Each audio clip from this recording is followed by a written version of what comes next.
sure. सो अभी देखेंगे कि कैंटिलीवर बीम के लिए शेयर फोर्स और बेंडिंग मोमेंट कैसे ड्रॉ किया जाता है। Cantilever that means determinate cantilever beams के लिए, इनडिटर्मिनेट के लिए हम लोग बाद में देखेंगे। Okay, so we have a पहले with point load. Okay, cantilever है that is subjected to a point load at its free end, so नाम दे दो से A B, and this is subjected to a point load at it end. Okay, तो इसके लिए हम लोग shear force bending moment diagram कैसे निकाल पाएंगे वो हम लोग अभी देखेंगे। ओके, सो देखो कैंटिलीवर को अभी यहाँ पे जो कंफ्यूजन होता है सबसे ज्यादा, तो कैंटिलीवर हमेशा इस डायरेक्शन से दिया हुआ होता है, मतलब इधर फिक्स रहता है, इधर फ्री रहता है। नाउ इसको हम लोग आइदर हम लोग लेफ्ट हैंड साइड से भी एनालाइज कर सकते हैं और राइट हैंड साइड से भी एनालाइज कर सकते हैं। अगर हम लोग लेफ्ट हैंड साइड से एनालिसिस करेंगे, इस लेफ्ट हैंड साइड से अगर एनालिसिस करेंगे, तो यहाँ पे हमें जो फिक्स्ड एंड मोमेंट है, फिक्स्ड एंड मोमेंट को कंसीडर करना होगा। लाइक ये जो P है, P के वजह से P इंटू एल, ए पॉइंट पे एक मोमेंट होगा जो P के लिए हो रहा है ना, उसको काउंटर बैलेंस करने के लिए एक एंटी क्लॉकवाइज मोमेंट जनरेट होगा यहाँ पे, जिसको हम लोग बोलेंगे फिक्स्ड एंड मोमेंट। ये फिक्स्ड एंड मोमेंट के बारे में डिटेल में पढ़ोगे जब हम लोग फिक्स्ड बीम्स एनालिसिस करेंगे। ओके, सो अगर हम लोग लेफ्ट हैंड साइड से एनालिसिस करेंगे तो ये जो फिक्स्ड एंड मोमेंट आएगा इसका वैल्यू को भी कंसिडर करना होगा। तो इट इज कन्वीनियंट कि हम लोग लेफ्ट हैंड साइड से, अगर कॉम्बिनेशन ऑफ लोड दिया हुआ है ऐसे, तो लेफ्ट हैंड साइड से एनालाइज करो।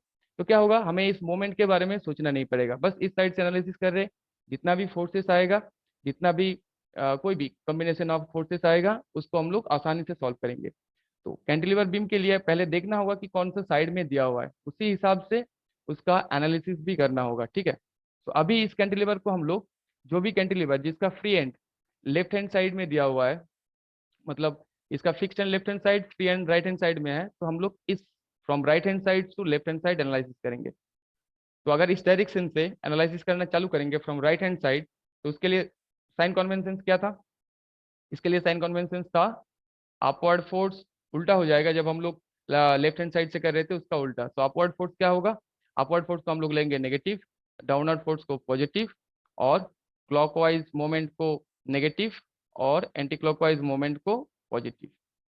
ओके, सो ये हम लोगों को याद रखना है, नहीं तो फिर डायग्राम जो ड्रॉ होगा वो उल्टा हो जाएगा। ठीक, ओके, सो अभी देखते हैं इसको एनालिसिस कैसे करेंगे। पहले हम लोग एक सेक्शन मेथड से देख लेते हैं, उसके बाद ये आसानी से हो जाएगा, इसके लिए उतना सोचने का जरूरत नहीं है। फिर भी हम लोग एक सेक्शन मेथड से कर लेते हैं। तो यहाँ पे देखो, इस बीम को देखो, यहाँ पे रिएक्शन कहाँ पे होगा, रिएक्शन जनरेट कहाँ पे होगा, एक ही रिएक्शन होगा, वो है फिक्स सपोर्ट के। तो यहाँ पे एक रिएक्शन जनरेट हुआ आरबी, वो भी वर्टिकल रिएक्शन, क्योंकि यहाँ पे वर्टिकल फोर्स ही आ रहा है, कोई हॉरिजॉन्टल फोर्स आ नहीं रहा है। सो आरबी, नाउ यही आरबी जो रिएक्शन है, यही आरबी को जितना भी फोर्सेस आ रहा है इस कैंटिलीवर बीम के ऊपर, उसको काउंटर बैलेंस करना होगा। तो स्टेप बाय स्टेप अगर हम लोग करेंगे, तो स्टेप वन क्या था हम लोगों का, step one reaction calculation.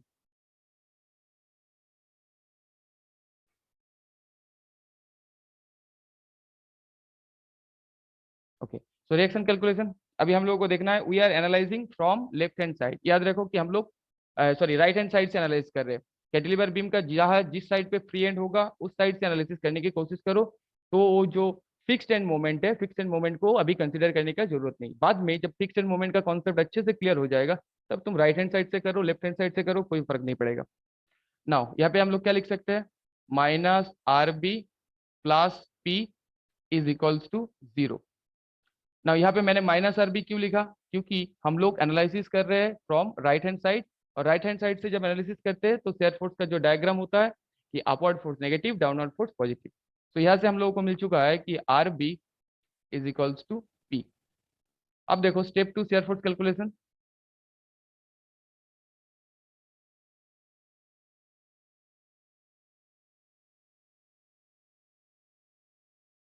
Shear force calculation ठीक है, तो अगर हम लोग इस साइड से कोई भी एक सेक्शन लेंगे, तो हम लोग जिस साइड से एनालिसिस कर रहे हो, you need to take the section from that side. Okay, तो यहाँ पे मान लो कि हमने in between A and B, देखो बाकी कोई लोड नहीं है, तो यहाँ पे हम लोगों ने एक सेक्शन कंसिडर कर लिया, x x at a distance x from A, at a distance x from A. Okay, now अब बताओ कि इस सेक्शन में शेयर फोर्स का वैल्यू कितना होगा। Shear force eight section x, इसका वैल्यू कितना होगा, एक ही फोर्स यहाँ पे एक्ट कर रहा है and that force is the your concentrated force, so is equals to positive P. Positive क्यों, क्योंकि हम लोगों ने डाउनवर्ड राइट हैंड साइड से एनालिसिस कर रहे हैं और डाउनवर्ड फोर्स पॉजिटिव है। और देखो in between A and B there is no load acting, that means in between A and B the shear force will be constant and the value will be P, okay? So और B point पे जाके हमें क्या मिला है, एक reaction मिल रहा है that is equals to R B is equals to P, मतलब वहां पे हम लोगों को एक रिएक्शन मिला और in between A and B the shear force value is constant. So अभी देखो इसका अगर शेयर फोर्स डायग्राम ड्रॉ करेंगे तो आसानी से शेयर फोर्स डायग्राम मिल जाएगा।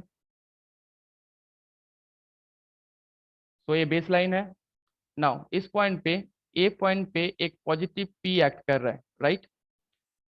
Now in between A and B there is no force acting, so shear force value will be constant. Now RB पे देखो, RB पे P इंटेंसिटी का एक shear force एक्ट कर रहा है, मतलब रिएक्शन एक्ट कर रहा है और उसका डायरेक्शन है अपवर्ड, so ये इसको नीचे लेके आएगा क्योंकि हम लोग इस साइड से एनालिसिस कर रहे हैं और अपवर्ड फोर्स को नेगेटिव लिया, तो ये हो गया तुम्हारा positive P P, that is the shear force diagram. Okay, now अगर हमें इसका बेंडिंग मोमेंट डायग्राम चाहिए तो स्टेप 3 बेंडिंग मोमेंट कैलकुलेशन। चलो बेंडिंग मोमेंट को अलग से इधर निकाल के देखते हैं कि हम लोग के पास जो बीम था cantilever beam width A point load at it and. So now consider A section, से एक सेक्शन ले लेंगे। देखो सेक्शन लेने का जरूरत भी नहीं है, पहले सीख लो कि सेक्शन लेके हम लोग कैसे करते हैं। एक आइडिया ले लो, एट ए डिस्टेंस एक्स हम लोगों ने एक सेक्शन ले लिया एक्स एक्स, तो ये ए पॉइंट था, ये बी पॉइंट था। ना बताओ कि बेंडिंग मोमेंट एट एक्स हम लोगों को कितना मिलेगा, इस एक्स पॉइंट पे बेंडिंग मोमेंट का वैल्यू कितना मिलेगा। तो इस पॉइंट पे बेंडिंग मोमेंट आएगा सिर्फ और सिर्फ एक पॉइंट लोड के कारण। सो पॉइंट लोड के कारण अगर बेंडिंग मोमेंट आएगा, सो और एक चीज देखो कि अबाउट एक्स ये जो पी फोर्स है ये इस सेगमेंट को कौन सा डायरेक्शन में रोटेट कराएगा, clockwise, and we are analysing from the right hand side, so clockwise moment को हमें नेगेटिव लेना होगा। तो कितना वैल्यू हो जाएगा, minus P into x, right? A नाम दे दो से ए इक्वेशन। अभी ये जो एक्स मैंने लिया सेक्शन को लिया है, इस सेक्शन का जो लिमिट होगा वो लिमिट कहाँ से कहाँ तक होगा, फ्रॉम जीरो, यहाँ पे तो जीरो है और यहाँ पे लेंथ कितना है, एल है, so zero to L. So at x is equals to zero, that means free end पे bending moment at A should be equals to minus P into A. मिल चुका है हमें P into zero, sorry P into zero, that means zero, हमें zero मिल चुका है। तो एक कैंटिलीवर बीम का फ्री एंड में मोमेंट जीरो होता है। Okay, now at x equals to L,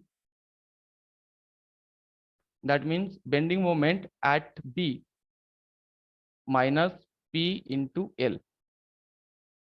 तो फिक्स एंड पे हमें मिला minus P L bending moment और फ्री एंड पे हमें मिला जीरो। ओके, तो ऐसे भी कैंटिलीवर बीम का फ्री एंड पे कोई मोमेंट नहीं रहता है, जीरो रहता है। इसीलिए जब हम लोग कैंटिलीवर बीम को डिजाइन करते हैं तब क्या कर सकते हैं, जब डिजाइन करते हैं तो इसका जो डेप्थ होता है, जब डिजाइन पर्सपेक्टिव में देखते हैं, जब उसका कैंटिलीवर बीम का जब डिजाइन करते हैं कोई भी, तो ये जो डेप्थ होता है हम लोग फ्री एंड पे डेप्थ को रिड्यूस कर सकते हैं और फिक्स एंड में जो हमें रिक्वायर्ड डेप्थ चाहिए उसको दे सकते हैं। लाइक दिस हम लोग डिजाइन कर सकते हैं। क्यों, क्योंकि फ्री एंड पे हमें कोई भी मोमेंट नहीं मिल रहा है। सो मोमेंट नहीं मिल रहा है तो देखो डेप्थ, जो हम लोग फ्लेक्सुरल मेंबर के लिए डेप्थ डिजाइन करते हैं वो डेप्थ डायरेक्टली डिपेंडेंट होता है तुम्हारा मोमेंट के कारण, क्योंकि मोमेंट के कारण बेंडिंग होता है और बेंडिंग के कारण बेंडिंग स्ट्रेसेस होता है, और बेंडिंग स्ट्रेसेस को रजिस्ट करने के लिए one of the parameter depth है, क्योंकि डेप्थ से तुम्हारा जो एरिया मोमेंट ऑफ इनर्शिया आता है। एरिया मोमेंट ऑफ इनर्शिया क्या है, कि एरिया मोमेंट ऑफ इनर्शिया की उसका जियोमेट्री के कारण बेंडिंग के अगेंस्ट में जो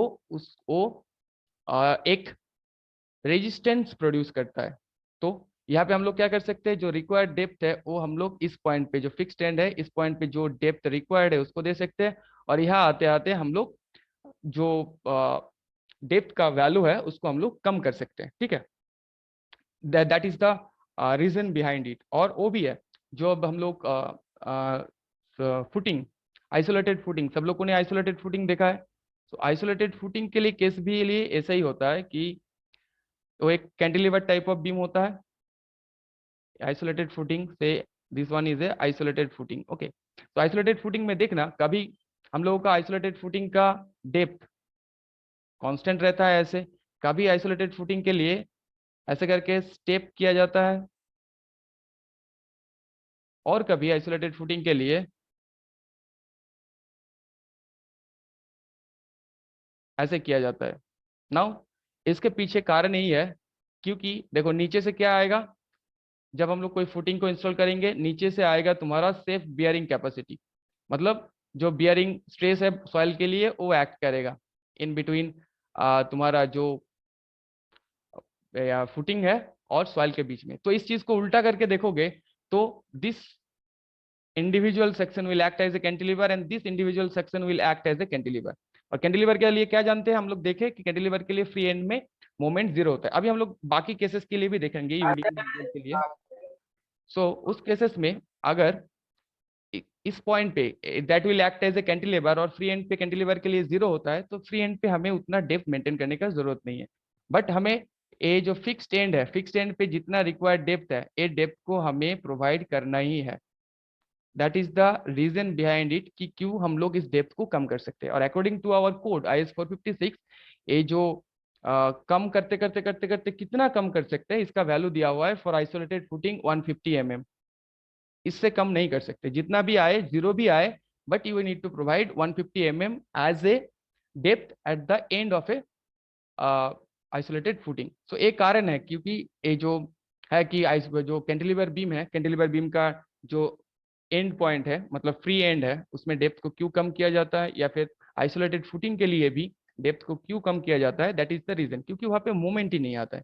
और now if there is no movement, हमें उतना डेप्थ या फिर उतना रेनफोर्समेंट प्रोवाइड करने का भी जरूरत नहीं।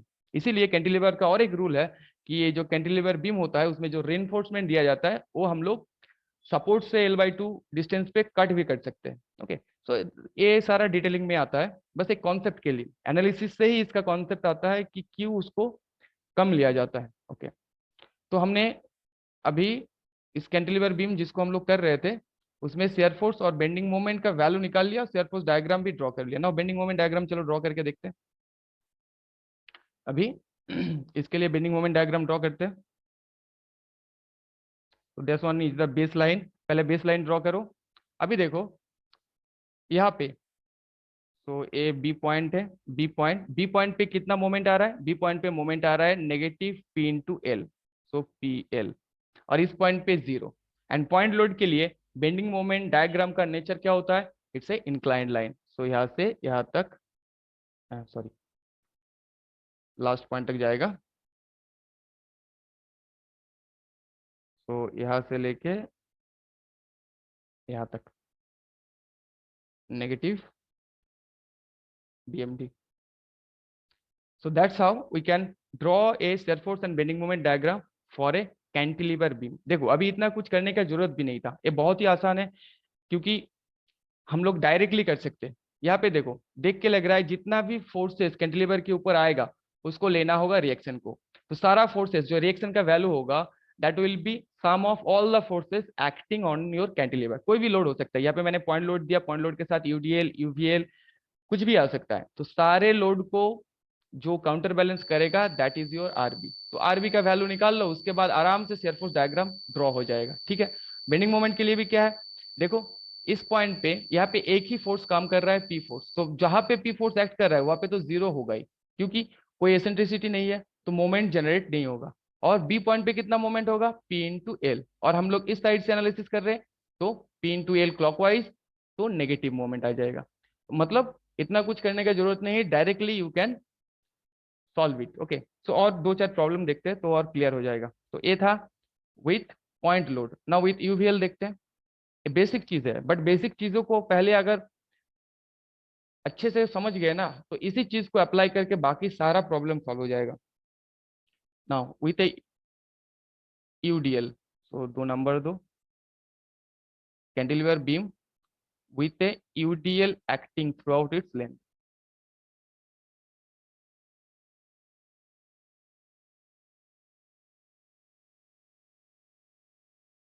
Say W kilonewton per meter, and this is L metre, नाम दे दो ए बी।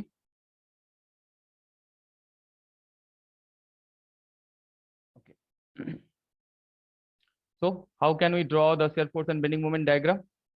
पहले हम लोग जो सीखे स्टेप बाय स्टेप करो, उसके बाद डायरेक्टली कैलकुलेट कर सकते हो जब सीख जाओगे कि कैसे हम लोग इसको एनालाइज किया। तो पहले कैलकुलेशन ऑफ रिएक्शन, तो रिएक्शन यहाँ पे एक ही रिएक्शन आएगा and that is the R B, क्योंकि ये ही फिक्स सपोर्ट है और इसी को ही सारा फोर्सेस जो आ रहा है उसको काउंटर बैलेंस करना होगा। नाउ आरबी का वैल्यू कैसे निकालेंगे? तो पहले step one, reaction calculation.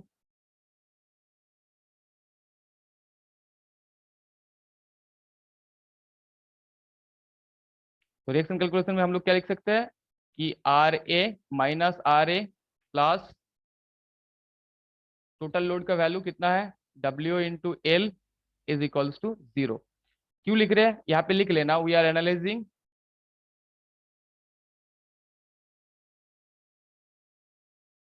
Analysing the beam from left right hand side.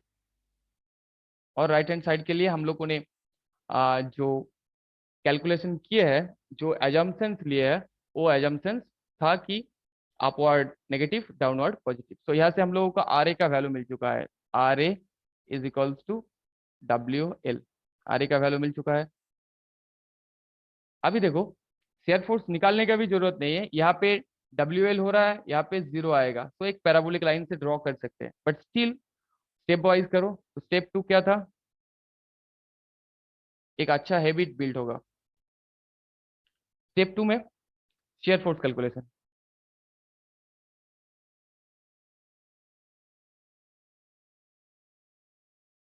तो शेयर फोर्स कैलकुलेशन के लिए से हम लोगों ने एक सेक्शन कंसीडर कर लिया from A at a distance x. यहाँ पे हम लोगों ने एक सेक्शन कंसीडर कर लिया x x at a distance x from A. Okay, तो उस सेक्शन में शेयर फोर्स का वैल्यू कितना होगा, shear force at this section x x. तो यहाँ पे देखो इस सेक्शन पे एक्स एक्स सेक्शन पे सिर्फ और सिर्फ ये जो यूडीएल है जो एक्स मीटर तक एक्ट कर रहा है उसी का ही वैल्यू वहां पे लगेगा।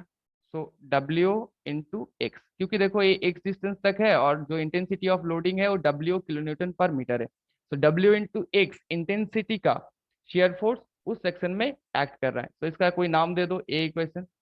Now at x is equals to, at S equals to A, that means at x equals to 0, that means shear force at x at a is equals to 0, मतलब फ्री एंड पे shear force 0 हो गया। Now at x is equals to l, that means shear force at b, b point पे shear force का value कितना होगा? देखो ये रिएक्शन का जो वैल्यू है वो रिएक्शन का वैल्यू ही आएगा, इज इक्वल्स टू इस इक्वेशन में बिठाओ w into L, kilo Newton 0। तो अभी हम लोग देख सकते हैं कि बी पॉइंट पे W L kilo Newton shear force लग रहा है और ए पॉइंट पे 0। और यूडीएल के लिए nature of shear force incline line होता है, क्योंकि देखो y equals to M x और y equals to M x plus something, so that will reflect the equation of a inclined line. Now draw it.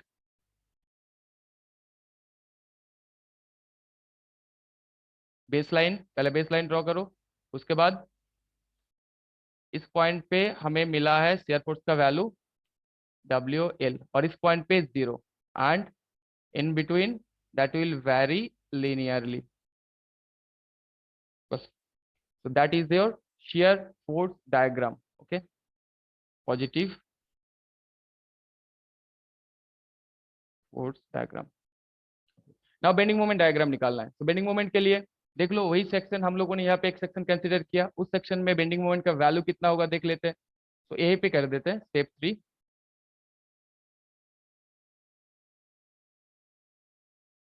Bending moment calculation.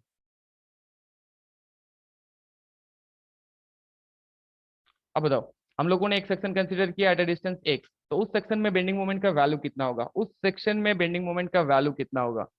तो B M at x is equal हम लोग क्या लिख सकते हैं, load into उसका CG से distance. तो लोड का वैल्यू कितना है, W into x, that is the value of load और इसका हाफ पॉइंट से हमें डिस्टेंस लेना है, दैट मीन्स x/2। ए इसका नाम दे दो ए। अभी एट x इक्वल्स टू 0 बिठाएगा तो ए पॉइंट पे बेंडिंग मोमेंट मिलेगा, तो 0 ऑब्वियसली 0 आएगा। बी पॉइंट पे बिठाएगा that means x equals to l, तो क्या आएगा WL²/2। तो हमें मिल चुका है 2 पॉइंट पे बेंडिंग मोमेंट का वैल्यू, यहाँ पे लिख देते हैं x equals to 0, that means BM at A is equals to 0 and x equals to l पे bending moment will be WL²/2। तो अभी बेंडिंग मोमेंट डायग्राम ड्रॉ कर लो। This one is your base line.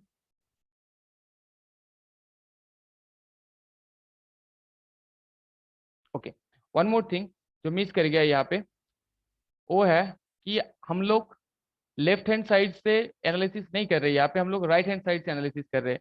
तो यहाँ पे जो sign convention होगा, बेंडिंग मोमेंट मैंने जो लिखा W × x/x/2, इसका वैल्यू पॉजिटिव नहीं होगा, इसका वैल्यू नेगेटिव होगा।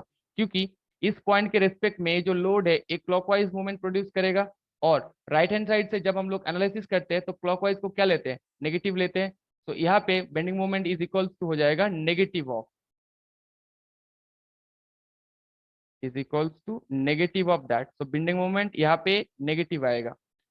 नेगेटिव मतलब नीचे की तरफ ड्रॉ करना होगा, राइट। सो नीचे की तरफ ड्रॉ कर लिया, यहाँ पे 0, यहाँ पे मिल रहा है हमें WL²/2। ना हमें पता है कि यूडीएल के लिए जो बेंडिंग मोमेंट का नेचर होता है that is a parabola. Now the question is कि which kind of parabola will be there from A to B।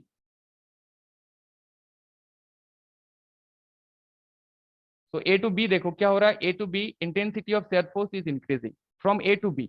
दोनों पर्सपेक्टिव से देख सकता है, फ्रॉम A to B और B to A। तो हम लोग एज राइट हैंड साइड से एनालिसिस कर रहे हैं तो A to B देखेंगे। सो A to B क्या हो रहा है, शेयर फोर्स का वैल्यू क्या हो रहा है, इंक्रीज हो रहा है। ए पॉइंट पे शेयर फोर्स 0, बी पॉइंट पे शेयर फोर्स का वैल्यू WL। दैट मीन्स हमें A to B जो पैराबोला मिलेगा उसका जो स्लोप होगा that will be increasing in nature. Okay, तो उसका स्लोप को इंक्रीज होना होगा। तो इंक्रीजिंग स्लोप नेचर अगर कर्व चाहिए तो that is the increasing slope parabola from A to B। यहाँ पे देखो ए पॉइंट पे स्लोप, यहाँ पे एक छोटा सा ट्राइंगल ड्रॉ करके देखो, और यहाँ पे ट्राइंगल ड्रॉ करके देखो, तो ऑब्वियसली स्लोप बढ़ गया। या फिर टेंजेंट ड्रॉ करके देख भी सकता है हर एक पॉइंट के लिए। तो इस पॉइंट के लिए हम लोग का जो nature of bending moment curve होगा, वो जो पैराबोला होगा, this parabola will look like this. Okay, so that is your bending moment diagram, negative. आ गया शेयर फोर्स और बेंडिंग मोमेंट डायग्राम। अभी हम लोग यूवीएल के लिए देखेंगे कि यूवीएल के लिए क्या होता है। तो आप to this clear, any doubt? Okay. Now in a cantilever, a uniformly varying load is applied on it. Okay, uniformly varying load जो ए पॉइंट पे जिसका इंटेंसिटी है W किलोन्यूटन पर मीटर, और बी पॉइंट तक जाते जाते वो 0 हो गया। सो ऑब्वियसली हम लोग जब इसका शेयर फोर्स और बेंडिंग मोमेंट निकालेंगे तो पहले अगर स्टेप वाइज देखेंगे, पहले स्टेप वाइज देख लो, उसके बाद डायरेक्ट कैलकुलेट कर लेना। क्योंकि जब हम लोग बड़ा प्रॉब्लम करेंगे जिसमें बहुत सारा लोड और मोमेंट दिया हुआ होगा या डिफरेंट काइंड ऑफ कॉम्बिनेशन दिया हुआ होगा, तो वहाँ पे तुम्हें स्मार्टली कैलकुलेशन को करना है। कभी सेक्शन लेने का जरूरत है तो लो, नहीं है तो डायरेक्ट कैलकुलेशन करो। सो स्टेप वन हम लोगों का ऑब्वियसली रिएक्शन। तो रिएक्शन यहाँ पे इस पॉइंट पे ही रिएक्शन रहेगा RA। तो RA इज इक्वल्स टू हम लोग कितना लिख सकते हैं, जितना लोड इसके ऊपर आ रहा है। So half into W/L। हमें RA का वैल्यू मिल चुका है WL/2। तो WL/2 दैट मीन्स यहाँ पे शेयर फोर्स का जो ऑर्डिनेट होगा दैट विल बी WL/2। अच्छा, उसके बाद हम लोग देख लेते हैं कि शेयर फोर्स जब हम लोग अगर सेक्शन लेना है तो सेक्शन के हिसाब से कैसे कर सकते हैं। तो स्टेप टू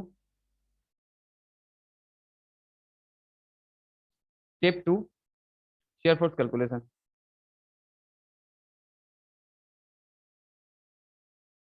ओके, तो शेयर फोर्स कैलकुलेशन के लिए देखो, हमेशा मैं क्या बोल रहा हूँ, फ्री हैंड साइड से एनालिसिस करो, फ्री हैंड साइड से।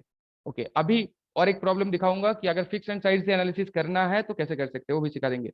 ओके, तो अगर हम लोग फ्री हैंड साइड से एनालिसिस कर रहे हैं तो एक सेक्शन ले लो, मतलब from right hand side to left hand side. तो यहाँ पे एक सेक्शन ले लिया at a distance x from A B point था B।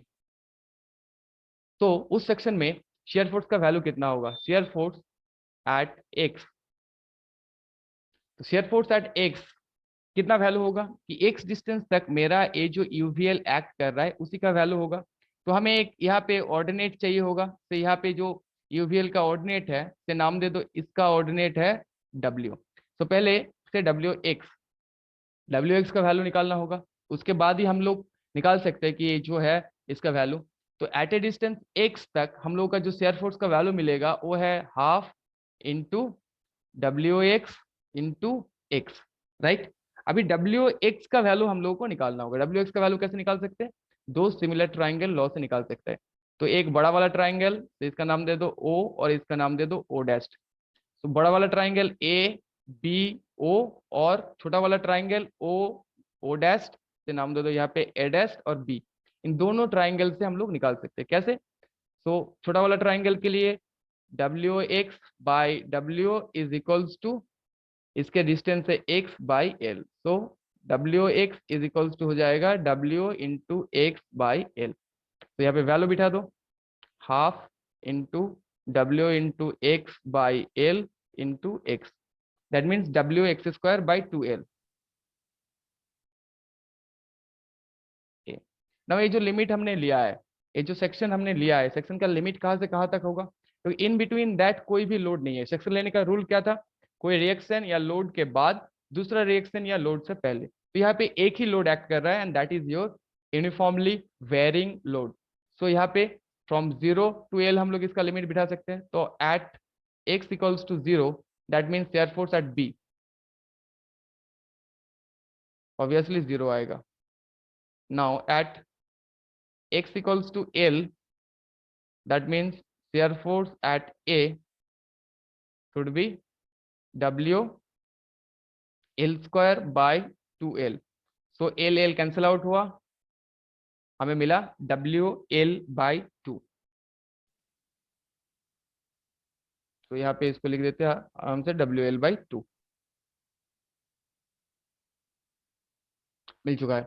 कि ए पॉइंट पे हमें जो शेयर फोर्स का वैल्यू है वो मिला positive W L by two. B point पे ए पॉइंट पे इतना मिला, बी पॉइंट पे 0 मिला, और in between A and B एक पैराबोलिक नेचर का कर्व होगा। नाउ पैराबोला कौन सा पैराबोला होगा, इंक्रीजिंग स्लोप पैराबोला होगा फ्रॉम ए टू बी या डिक्रीजिंग स्लोप पैराबोला होगा। तो ए टू बी देखो, intensity of loading is decreasing, so obviously we will have a parabola of decreasing slope। तो decreasing slope parabola draw करना होगा फिर यहाँ पे। तो decreasing slope parabola, that will be the right parabola. यहाँ पे देखो स्लोप का वैल्यू कितना है, ज्यादा है, बट यहाँ आते आते स्लोप का वैल्यू कम हो गया। That means from A to B ये जो स्लोप है of the parabola is decreasing. उल्टा भी देख सकता है, from B to A slope increase हो रहा है, तो बी टू ए हम लोग अगर देखेंगे तो ये जो पैराबोला है स्लोप इंक्रीज हो रहा है। So positive, that will be the shear force diagram. Now bending moment diagram को ड्रॉ करेंगे। तो बेंडिंग मोमेंट डायग्राम ड्रॉ करने के लिए कुछ नहीं चाहिए। देखो बेंडिंग मोमेंट इस पॉइंट पे 0 होगा, ए पॉइंट पे बेंडिंग मोमेंट कितना होगा, सिर्फ और सिर्फ इस यूवीएल के लिए बेंडिंग मोमेंट होगा। तो यूवीएल के लिए बेंडिंग मोमेंट अगर निकालना है, पहले load half into W into L, और ए पॉइंट से उसका CG distance, that means 1/3 of L. अच्छा, इसको पहले हम लोग सेक्शन मेथड से करते हैं, वो तो डायरेक्ट मेथड हो गया। तो चलो सेक्शन मेथड से देख लेते हैं एक बार। स्टेप 3,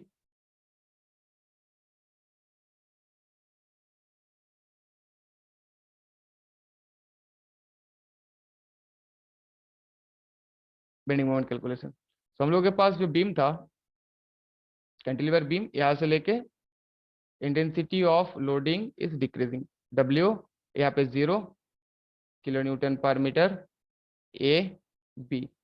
ओके, से हम लोग सेक्शन से सीख रहे हैं, तो सेक्शन लेंगे पहले from the right hand side. यहाँ पे हम लोगों ने एक सेक्शन लिया x x at a distance x from B. Now अब बताओ कि bending moment at that section x का वैल्यू कितना होगा। पहले देखो कि जो यूवीएल है एक्स डिस्टेंस तक, वो यूवीएल एक्स पॉइंट के अबाउट क्लॉकवाइज मोमेंट प्रोड्यूस करेगा, और हम लोग राइट हैंड साइड से एनालिसिस कर रहे हैं, तो क्लॉकवाइज मोमेंट को नेगेटिव लेना होगा। नेगेटिव, अभी वैल्यू चाहिए लोड का हाफ इंटू डब्ल्यू एक्स, यहाँ पे ऑर्डिनेट, ये जो ऑर्डिनेट है ये ऑर्डिनेट लिया है डब्ल्यू एक्स, और डब्ल्यू एक्स का वैल्यू ऑलरेडी हम लोग निकाल चुके हैं। So half into W x into X, ये हो गया लोड का वैल्यू। और उसके साथ साथ हमें क्या चाहिए, डिस्टेंस, तो सेक्शन हमें यहाँ पे लिया है, इस जोन पे सेक्शन लिया है, तो इस सेक्शन पे अगर मोमेंट चाहिए तो इस साइड से हमें CG कहाँ पे मिलेगा, L/3 पे, so multiplied by yes sir. x into 1/3, x/3 पे मिलेगा, इतना किलोन्यूटन मीटर। तो इसको अगर थोड़ा सिंप्लीफाई करेगा तो क्या मिलेगा, और डब्ल्यू एस का वैल्यू भी बिठा दो, so sir minus one of 1/3 of L होगा क्या वहाँ? 1/3 ऑफ एक्स होगा, क्योंकि हमने एक्स डिस्टेंस पे एक सेक्शन लिया है। अभी एक्स का वैल्यू हम लोग जब 0 बिठाएंगे तो ओ पॉइंट पे मिल जाएगा, एक्स का वैल्यू जब एल बिठाओगे तो ए पॉइंट पे मिल जाएगा। अभी तो हम लोग यहाँ पे सेक्शन लिया है, तो सेक्शन हाँ एक्स सर। डिस्टेंस पे लिया है ना। So half into W x का वैल्यू कितना है, W into x upon L into x by 3, so minus of कितना मिला, W, WX³/6L। Yes, WX³ by 6L, bending moment eight x, इसका नाम दे दो बी। अभी देखो एट एक्स इक्वल्स टू 0 करेंगे, एट एक्स इक्वल्स टू 0 करेंगे, हम लोग सेक्शन कहाँ से ले रहे हैं, फ्रॉम बी टू ए, तो 0 होगा बी पॉइंट पे, तो bending moment at B is equals to हो जाएगा 0, क्योंकि एक्स की जगह पे 0 बिठाओ। Now at x equals to L पे बेंडिंग मोमेंट एट ए हो जाएगा कितना, minus of WL³ by 6L, तो इसको एल कैंसिल आउट हुआ, WL² बाई 6, और ये नेगेटिव, तो हमें मैक्सिमम भी मिल गया, और 0 कहाँ पे होगा, वो तो फ्री एंड पे है, तो इसके लिए ड्रॉ कर लो, ये है तुम्हारा बेस लाइन, यहाँ पे होगा W, कितना आया, WL²/6 और यहाँ पे 0 होगा। नाउ ए पॉइंट पे WL²/6, बी पॉइंट पे है तुम्हारा 0। नाउ पैराबोला कौन सा होगा, पैराबोला देखने के लिए इंटेंसिटी, बेंडिंग मोमेंट के साथ शियर फोर्स इंटेंसिटी देखो, तो intensity of shear force A point पे WL/2 है, बी पॉइंट पे 0 है, मतलब A to B intensity of shear force is decreasing, तो obviously the slope of the bending moment diagram also decreasing, so जो parabola हमें मिलेगा that will be decreasing slope parabola. तो डिक्रीजिंग स्लोप पैराबोला यहाँ से लेके लाइक दिस, तो यहाँ पे अगर स्लोप देखेगा तो बहुत ज्यादा स्लोप मिलेगा, बट इस पॉइंट पे आके स्लोप चेक करेगा बहुत कम मिलेगा, सो that is your bending moment diagram, negative. Okay, अभी देखो सेक्शन लेके इतना कुछ किया, तुम लोगों ने देखा कि सेक्शन लेने का भी जरूरत नहीं, जब शेयर फोर्स निकालेगा क्या करेगा, बस RA का वैल्यू निकाल लो, इस पॉइंट पर तो 0 है, अगर कोई पॉइंट लोड एक्ट नहीं कर रहा है, शेयर फोर्स डायग्राम को ड्रॉ कर दो। बेंडिंग मोमेंट चाहिए तो इस फिक्स एंड में बेंडिंग मोमेंट निकाल लो, जितना भी लोड दिया है उसके लिए फिक्स एंड पे बेंडिंग मोमेंट निकाल लो, बेंडिंग मोमेंट का वैल्यू मिल गया, बस बेंडिंग मोमेंट डायग्राम ड्रॉ कर दो। नेचर ऑफ पैराबोला कैसा होगा, इंटेंसिटी ऑफ लोडिंग से देख लो कि शेयर फोर्स का नेचर क्या होगा, और शेयर फोर्स डायग्राम से देख लो कि बेंडिंग मोमेंट का नेचर क्या होगा, बस इतना ही सिंपल है, ठीक। अच्छा, तो और एक प्रॉब्लम देखते हैं, अगर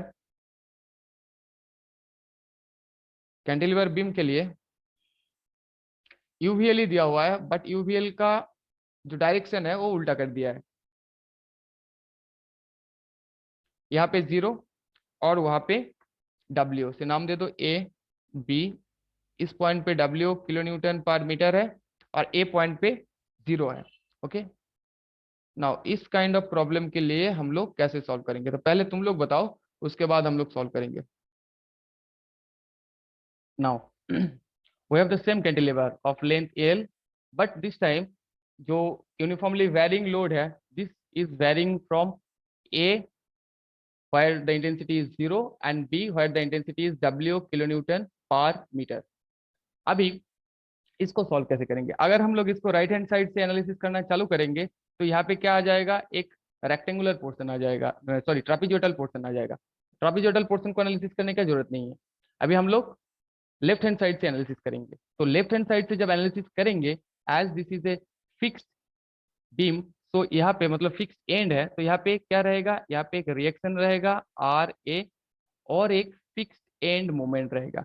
ना फिक्स्ड एंड मोमेंट क्या है, देखो ये जो लोड है यूवीएल है, यूवीएल इस AB बीम को क्लॉकवाइज रोटेट कराएगा, राइट, ए इसको चाहेगा कि ए इसको डिफ्लेक्ट कराएगा नीचे की तरफ, मैं इसको अलग से ड्रॉ करता हूँ यहाँ पे और क्लियर होगा।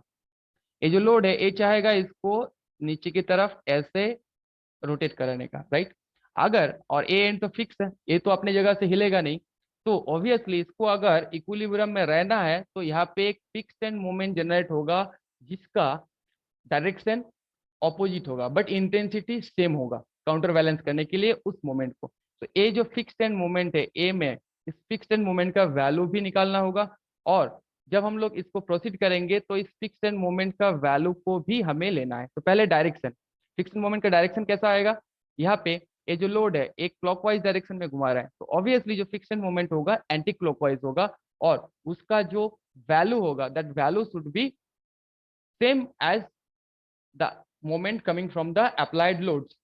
अभी देखते हैं, एनालिसिस करके देखते हैं क्या होगा क्या नहीं होगा। तो फिक्स्ड एंड मोमेंट को अभी हम लोग हटा सकते हैं, उसकी जगह पे एक मोमेंट फिक्स्ड एंड मोमेंट से एम ए दे दिया और एक रिएक्शन दे दिया। फ्री बॉडी डायग्राम जब ड्रॉ करेंगे तो इसका एक फ्री बॉडी डायग्राम ड्रॉ कर लेना नीचे, जहाँ पे एक मोमेंट एक्ट कर रहा है एंटी क्लॉकवाइज और एक रिएक्शन एक्ट कर रहा है from downward to upward. Okay, now चलो प्रोसीड करते हैं स्टेप बाय स्टेप। तो स्टेप 1, और इसको हम लोग एनालाइज करेंगे from left hand side to right hand side.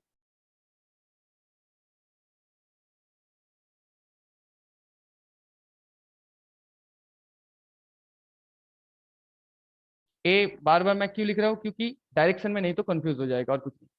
So step 1 में क्या है, रिएक्शन कैलकुलेशन। तो रिएक्शन कैलकुलेशन जब करेंगे क्या होगा, obviously R A is equals to जो टोटल लोड इसके ऊपर आ रहा है, टोटल लोड कितना आ रहा है, half into W into L. तो आर ए का वैल्यू मिल गया डब्ल्यू एल बाई 2, एक नंबर इक्वेशन मैंने दे दिया। Okay, now second step shear force calculation. उससे पहले हमें यहाँ पे मोमेंट का वैल्यू चाहिए। तो ये जो फिक्स्ड एंड मोमेंट आ रहा है एट ए, तो यहाँ पे लिखो fixed end moment at a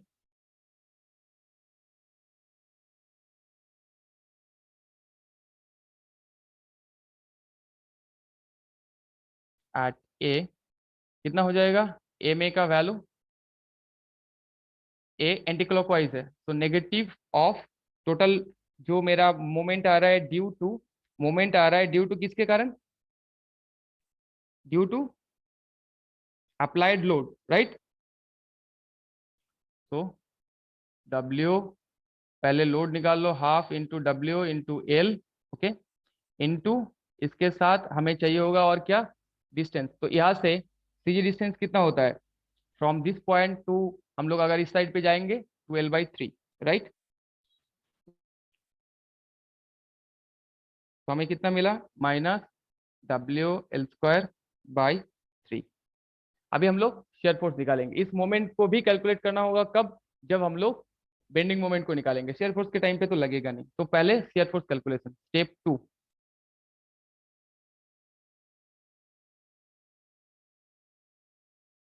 step 2 क्या है, शेयर फोर्स कैलकुलेशन। तो ना शेयर फोर्स अगर कैलकुलेट करेंगे तो ऑब्वियसली हम लोग अगर फ्रिक्शन ले लेते हैं, हम लोगों का ऐसा दिखता था, ये नाम क्या दिया था, यहाँ पे ए, यहाँ पे बी, यहाँ पे रिएक्शन आ रहा था आर ए, और एक मोमेंट कंसिडर किया M A, anti clockwise moment M A. Now let's consider a section at a distance x from A. तो यहाँ पे हम लोगों ने एक x सेक्शन को कंसिडर कर लिया ना। अब बताओ कि उस सेक्शन में शेयर फोर्स का वैल्यू कितना होगा। Shear force at x, R A act कर रहा है जो डाउनवर्ड टू अपवर्ड एक्ट कर रहा है, और एक एक्ट कर रहा है तुम्हारा यूपीएल से, इसका इंटेंसिटी यहाँ पे डब्ल्यू एक्स है, ये जो ऑर्डिनेट है डब्ल्यू एक्स है, और एक्ट कर रहा है तुम्हारा यूवीएल। तो हम लोग क्या लिख सकते हैं, आर ए अपवर्ड है और हम लोग इस साइड से एनालिसिस कर रहे हैं, तो पॉजिटिव, माइनस इस लोड का इंटेंसिटी चाहिए। तो इस लोड का इंटेंसिटी कितना होगा, half into W x into x. तो इसको अगर हम लोग सिंप्लीफाई कर लेंगे तो कितना मिल जाएगा, आर ए का वैल्यू कितना आया था, WL/2 minus WX² by 2L। क्योंकि डब्ल्यू एस का वैल्यू कितना है, W into x by L, तो डायरेक्टली लिख दिया। तो that is the S F at x. अब हमें लिमिट के लिए वैल्यूज बिठाना है, इसको ए नाम दे दो। So at x is equals to 0, that means हमें इस पॉइंट पे चाहिए, ए पॉइंट पे। तो शेयर फोर्स का वैल्यू कितना हो जाएगा, WL/2, जो सपोर्ट रिएक्शन है पता है। Now at x equals to L, shear force यहाँ पे ए नाम दे दो, shear force at B is equals to WL/2 minus WL² / 2L। L L cancel out हो गया, दोनों कैंसिल आउट हो गया, 0। तो ऑब्वियसली बी पॉइंट पे हमें कोई शेयर फोर्स नहीं मिल रहा है। ए पॉइंट पे शेयर फोर्स का वैल्यू है तुम्हारा WL/2 और बी पॉइंट पे शेयर फोर्स का वैल्यू है 0। नाउ ड्रॉ कर सकता है अभी, यहाँ पे बेस लाइन ड्रॉ कर ले, ए बी, राइट। अभी देखो इस पॉइंट पे हमें मिला है कितना, WL/2, इस पॉइंट पे 0। नाउ अभी हमें पैराबोला चाहिए होगा, तो intensity of loading from A to B is increasing. That means जो पैराबोला हमें मिलेगा शेयर फोर्स डायग्राम के लिए, वो जो पैराबोला होगा that will be increasing slope parabola from A to B. Now draw the parabola जो इंक्रीजिंग स्लोप होगा, तो इंक्रीजिंग स्लोप पैराबोला, राइट। तो दिस, यहाँ पे देखो इसका टेंजेंट ड्रॉ करके देखो, फ्लैट टेंजेंट मिलेगा, यहाँ पे इंक्लाइन टेंजेंट मिलेगा, यहाँ पे स्मॉल स्मॉल ट्राइंगल ड्रॉ करके देख सकता है कि कहाँ पे क्या हो रहा है। तो ये हो गया तुम्हारा पॉजिटिव शेयर फोर्स का value. Now let's calculate the bending moment value. तो आपको दिस क्लियर, 0 आ रहा है, एनालिसिस करके भी देखा 0 आ रहा है, यस और no? Okay, now let's go to the bending moment calculation. तो बेंडिंग मोमेंट कैलकुलेशन भी कर लेते हैं हम लोग। स्टेप 3,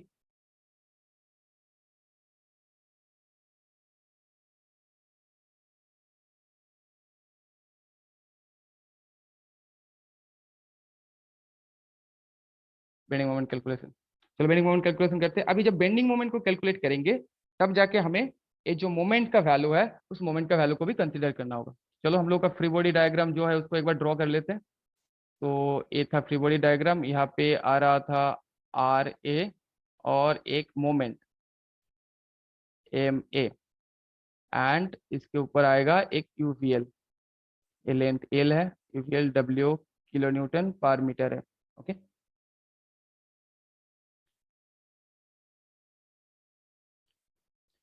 चलो फिर हम लोग सेक्शन ले लेते हैं। Consider a section at a distance x from A। तो एक सेक्शन ले लिया at a distance x from A। अभी बताओ कि इस एक सेक्शन पे बेंडिंग मोमेंट का वैल्यू कितना होगा, बेंडिंग मोमेंट एट x। तो यहाँ पे क्या क्या एक्ट कर रहा है, RA के कारण एक मोमेंट होगा x पॉइंट पे, इस x पॉइंट पे। दूसरा है ये जो UVL, एक डिस्टेंस तक जो UVL एक्ट कर रहा है उसके लिए एक ऑर्डिनेट होगा, मतलब एक मोमेंट होगा, और एक इटसेल्फ है मोमेंट एक्ट कर रहा है उसके लिए एक मोमेंट होगा। तो क्या लिख सकते हैं हम लोग इस साइड से एनालिसिस कर रहे हैं, लेफ्ट हैंड साइड से। तो RA क्लॉकवाइज मोमेंट प्रोड्यूस करेगा, तो RA into x clockwise. Okay, now जो UVL है वो एंटी क्लॉकवाइज मोमेंट प्रोड्यूस करेगा, तो माइनस UVL के लिए हम लोगों को निकालना होगा। UVL के लिए कितना होगा, पहले UVL का लोड निकाल लो, half into WX into X. ये जो ऑर्डिनेट है ये WX है, इस ट्राइंगल का हम लोगों ने एरिया निकाल लिया। ओके, नाउ अभी हमें CG डिस्टेंस चाहिए, तो CG डिस्टेंस फ्रॉम X, तो इस साइड से अगर CG डिस्टेंस चाहिए होगा तो कितना होगा, हम लोग कहाँ से ले रहे, कौन सा साइड से ले रहे?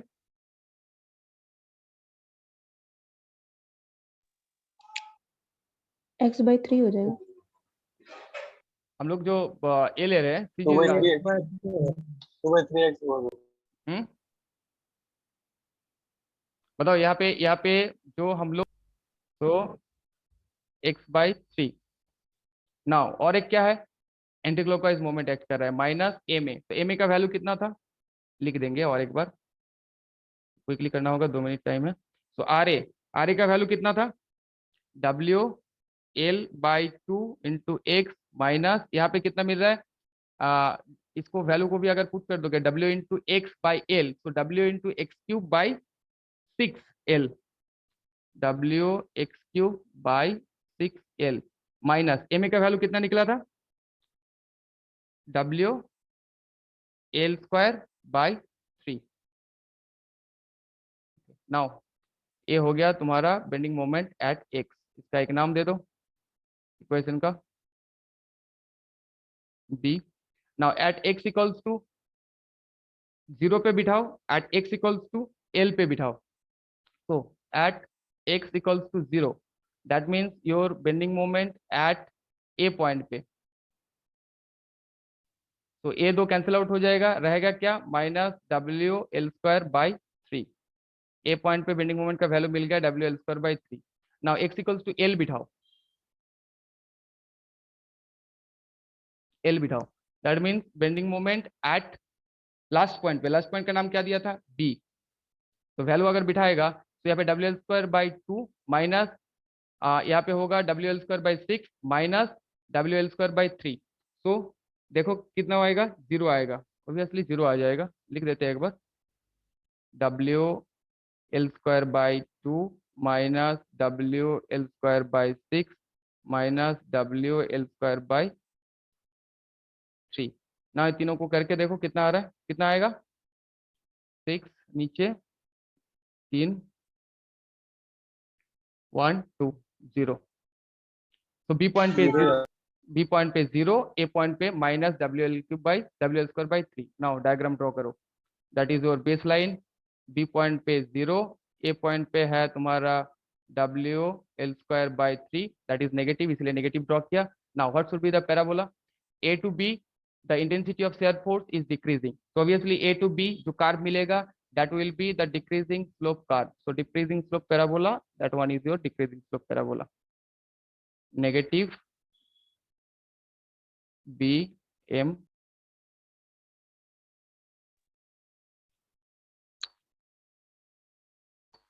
Okay, now we will solve a cantilever beam with a concentrated moment at its free end. तो इस टाइप ऑफ प्रॉब्लम के लिए शेयर फोर्स और बेंडिंग मोमेंट डायग्राम कैसे ड्रॉ होगा वो अभी देखेंगे हम लोग. सो कैंटिलीवर बीम है, सो फिक्स्ड एंड पे हमें एक रिएक्शन मिलेगा आर ए और एक रिएक्शन मोमेंट मिलेगा एम ए, और जिसे हम लोग फिक्स्ड एंड मोमेंट बोलते हैं. जितना भी इस कैंटिलीवर बीम में मोमेंट आएगा उस सपोर्ट को उसको कैरी करना होगा. Support has to carry all the moment which is coming on the cantilever beam. Okay, so step by step हम लोग करते हैं. Step 1,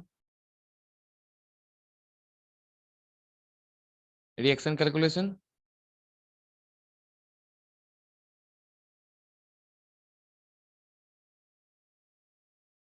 Okay, so we have a static equation, summation of Fy is equals to 0. So here only Ra is acting upward and no other forces acting downward.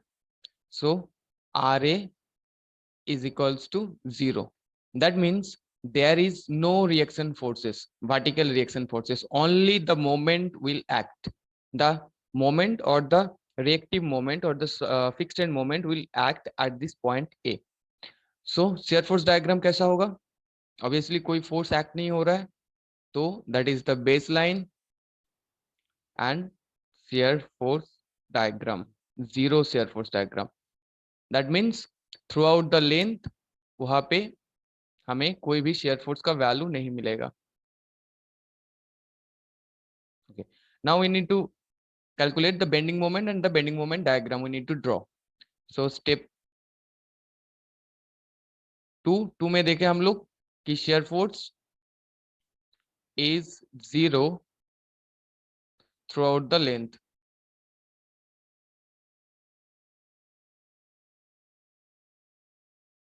Now step 3,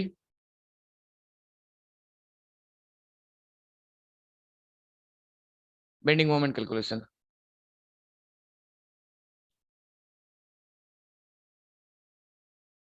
Okay, so we will analyze the beam from the right hand side. Okay, this is the free end, so we don't need to calculate that fixed end moment, or else we can analyze this beam from the left hand side also.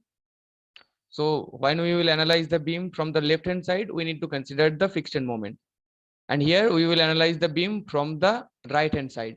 Okay, so consider any section.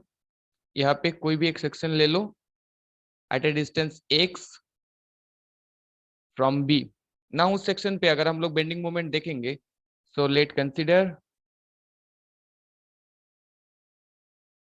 a section x at a distance x from b, and b is the free end. Now bending moment at that section x कितना होगा? Only that concentrated moment, and the concentrated moment is acting clockwise.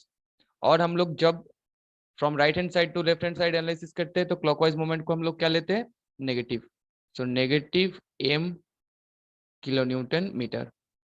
And देखो, in between b and a there is no load and no moment acting, so in between b and a the value of moment will be constant. So let's draw the bending moment diagram. That is the baseline,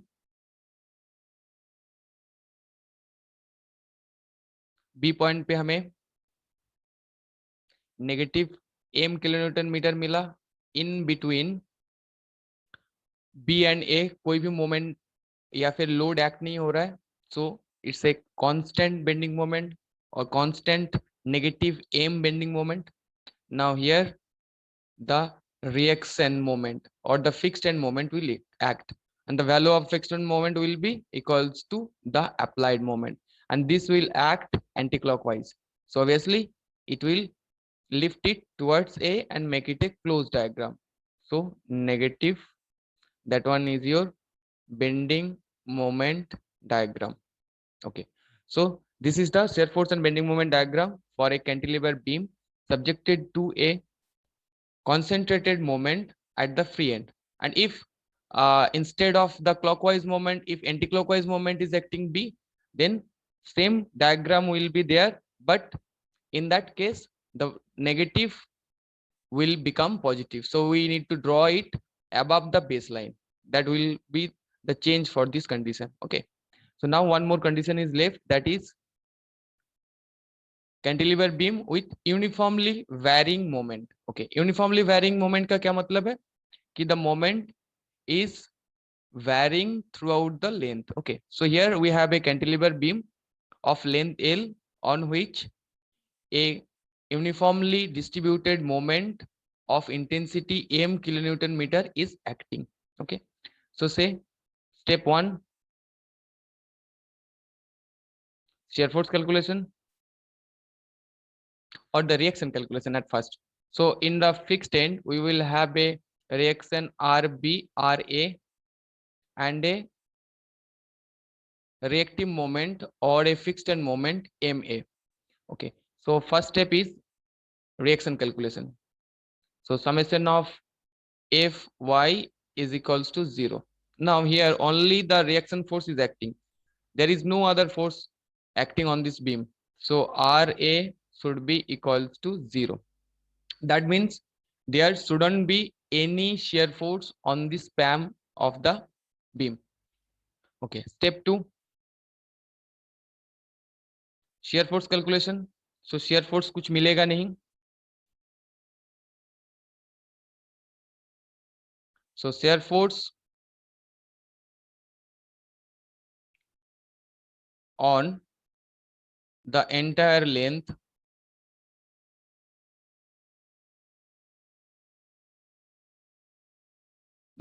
will be 0. So shear force diagram कुछ नहीं, बस हमें baseline draw करना है A B, that is your shear force diagram. That means that cantilever is not subjected to any shear forces. Now bending moment calculation, step 3.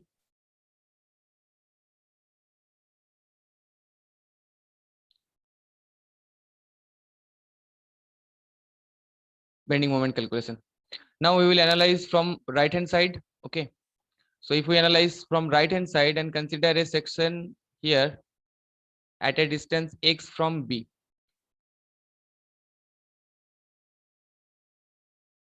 So here let's consider a section, write it here.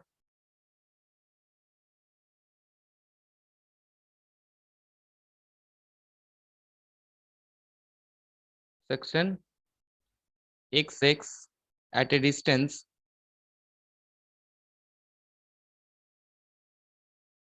x from b।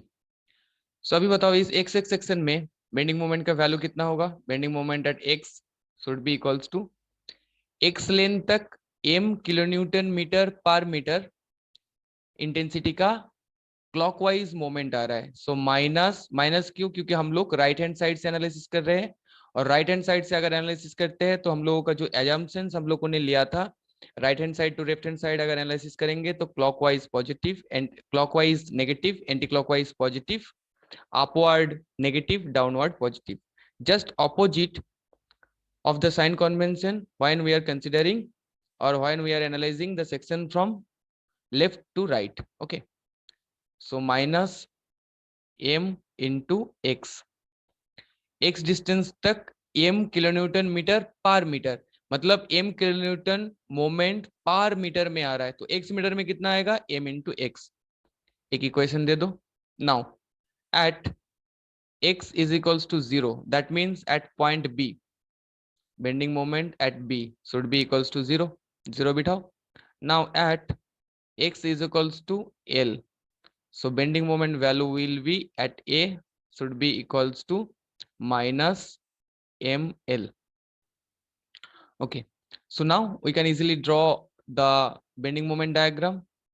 so point a, point b, at point a the value of bending moment is ml, negative ml, that's why I draw the bending moment diagram below the baseline, and from this point to this point there will be an inclined line diagram, so negative, that is your bending moment diagram। so I think cantilever beam के लिए all the possible cases हम लोग देखे हैं। now we will solve some numerical problems with the combination of say point load UDL or UVL or point load UDL moment, so we will solve some examples। okay,